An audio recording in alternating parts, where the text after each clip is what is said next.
ধাক্কাধাক্কিতে যখন পড়ে যাবেন পদদলিত হয়ে আমাদের কর্মীরা আহত হতে পারে, এটা আমরা চাই না। প্লিজ ধাক্কাধাক্কিটা বন্ধ করেন, প্লিজ ধাক্কাধাক্কিটা বন্ধ করেন, ব্যারিকেডের বাইরে থাকেন। এইখানে ধাক্কাধাক্কির তো কিছু নাই। সাতকানিয়া থেকে একটা বিশাল মিছিল এসছে, তাদেরকে স্বাগত জানাচ্ছি। তোরা তোরা গরিটা পারস বেড়া ব্যাগ কিছু আর টাকা গরম করে ইউতুন কিলে হন করে।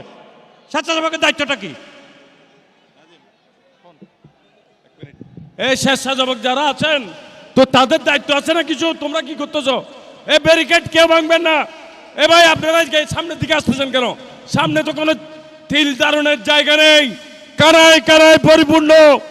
আপনারা সবাই এইদিকে আর কেউ আসবেন না। মঞ্চের আমাদের বাম পাশে জায়গা আছে, এখানে চলে যান। এখানে 10টা আপনারা অসুস্থ হয়ে যাবেন। কেউ যদি অসুস্থতা ফিল করেন পিছনে মেডিকেল টিম আছে, ওখানে নিয়ে যান। অসুস্থতা ফিল করলে পিছনে মেডিকেল টিম আছে, নিয়ে যান প্লিজ।